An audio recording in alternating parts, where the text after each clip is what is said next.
A while back, made a video talking about how One Piece needs to be taken more seriously as a literary masterpiece. A lot of people have this mindset that because this is a comic, this is a manga, this is from Japan, that it's not on par with a lot of Western classics like the Iliad or Lord of the Rings. And I would argue One Piece is actually quite a bit better than all of that. And I decided that I would come out and talk about like whatever is popular right now and whatever people are talking about right now and kind of discuss like why One Piece is better than it. And I kind of realized that like, right now One Piece live action is taking the world by storm. One Piece live action is this huge thing that's getting a lot of normies into One Piece. A lot of people are realizing how good the story is, and I'm sure eventually with the release of like the Wit anime and just the continued success of the manga, which is the most popular comic in the world by now, by the way, we're gonna see more and more people come into the One Piece community and understand like how good the series actually is. I was thinking about this while looking at like the sad declining Game of Thrones community, where those guys are trying to tell you that like, oh man, Night of the Seven Kingdoms, oh, it's so funny, it's so lighthearted, oh, like I've never seen anything like this before, oh, like again, it's so interesting in this regard how these guys spent so much time hyping up Game of Thrones as this grim, dark, complex political drama, only to turn around and hype up something like this. Okay, turn around and hype up something like like Night of the Seven Kingdoms, something that's like relatively generic, something that's boring, something that doesn't even have like that long of an episode length. People were hyping this up as like the greatest show of the season, and going into season 2, we're already seeing diversity being inserted in. We're seeing all these like weird signs that the show is just like the original run of Game of Thrones is going to go downhill very, very quickly. And what we've seen from A Song of Ice and Fire is this pretty consistent like inability from the fan base to process that the series is not as high IQ or well thought out as they believe it to be. That's like the great irony when it comes to talking about One Piece versus like A Song of Ice and Fire, in which One Piece is far more complex and nuanced than you would expect by simply reading it even for the first time, while Game of Thrones kind of falls apart the more you study it and the more you look into it. Like, I feel as if like the common criticism of Game of Thrones, the fact that it has no ending, are just kind of like, it's just a symptom of the overall problem. The reason why George R.R. Martin's masterpiece is such a travesty is because he had no long-term plan. Like, Game of Thrones essentially was shoving a bunch of characters into these contrived, morally gray situations, and then just killing off the good guys, and then passing that off as, like, serious drama.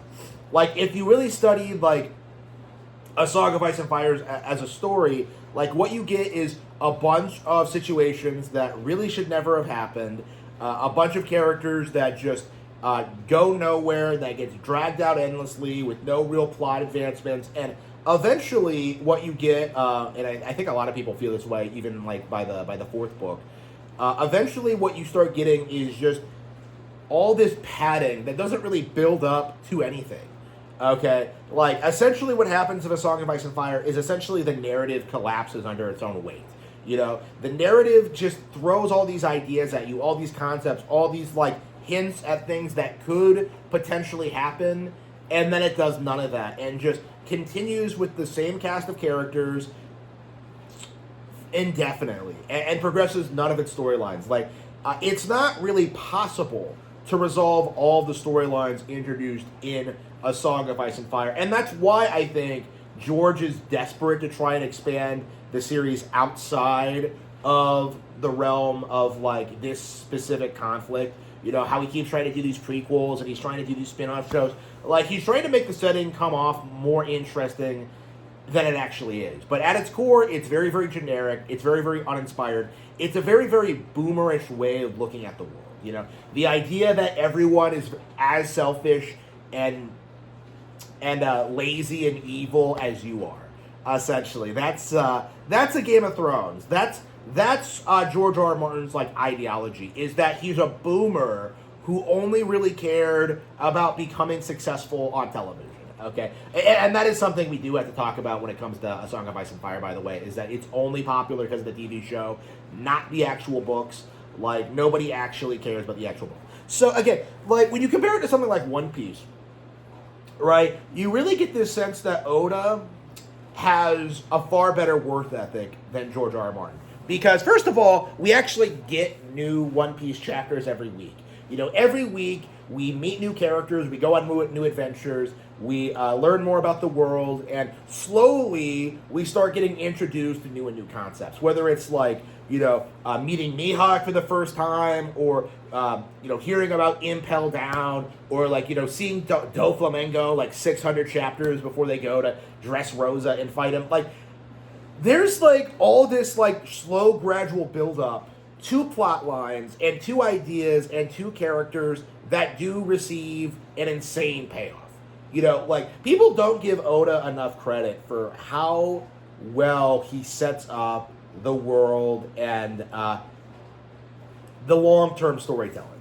Like, it really is masterfully done and really does demonstrate the unique qualities of manga. You know, you get to see, like, Big Mom, a silhouette of her, like, I think 10 years before she actually appeared in the manga. You know, and then, even then, you don't necessarily know, like, you know, anything about her operation or what she does, or like the culture on Whole Cake, her powers, you know, her background, you know, and that's just one example. Like, the entire series is filled with stuff like that. You know, it wasn't until like recently that we got a resolution to the whole like Shanks thing, where we realized that, like, you know, he has a twin brother who's a, you know, part of the Holy Knights, working under like the you know, the five elements. Like, again, these are like huge revelations that completely change the way we see the world of One Piece, and nothing A Song on Ice and Fire does really comes close to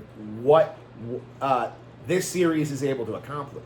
Like, you don't get the variety of locations, you don't get like satisfying resolutions to storylines, you don't get like character arcs closed off. Like, actually, one of the interesting things about this, one of the things people tell you, you know, to try and downplay One Piece, nobody dies in it.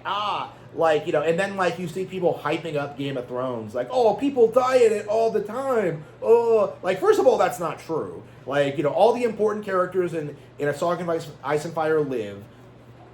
Again, like, all he did in the first book was just, like, mislead you into thinking, like, who the relevant characters were. And, you know, the fact that we're still talking about One Piece characters not dying in 2026 is, like, laughably stupid. Okay, like, tell me you haven't been keeping up with the manga without telling me you haven't been keeping up with the manga. Like, it is laughable how the community has, like, created all these, like, stereotypes and ideas to try and downplay Oda and to downplay One Piece and to try to downplay this series, when in actuality, like, the way it's headed right now is that it's gonna end up with, like, an all-time, like, goated payoff where, like, everything comes together and we know what the One Piece is, and we see, like, how the story is result. Like, again, it's gonna be great. Okay, like, we can clearly see the pieces as to, like, how the manga is gonna wrap up and, like, become, like, this absolute all-time, like, masterpiece. You don't get that with Game of Thrones. Like, essentially what you have is, like, a bunch of, like, pieces that don't fit together, like, strewn out over a table, and then George, like, is told that, like, you have to put this together, and, like, he doesn't even try. He starts working on another puzzle. You know, a simpler, basic puzzle. Like, it's embarrassing.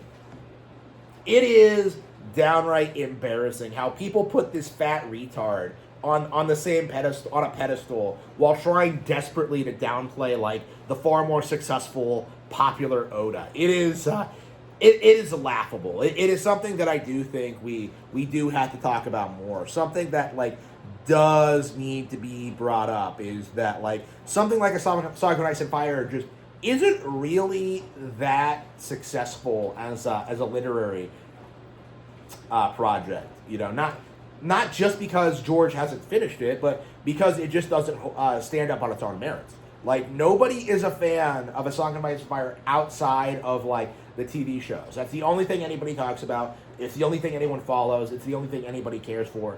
And I think that becomes more and more apparent with, like, each new show that George greenlights. Whether it's, like, House of Dragons and, like, try to pretend the Valerians were secretly black, or, like, you know, like, Night of the Seven Kingdoms, which is just, like, this comedy-based show that nobody asked for. Like, we really do have to, like, get to that point where we're comfortable saying that, like, I don't want to talk about George anymore.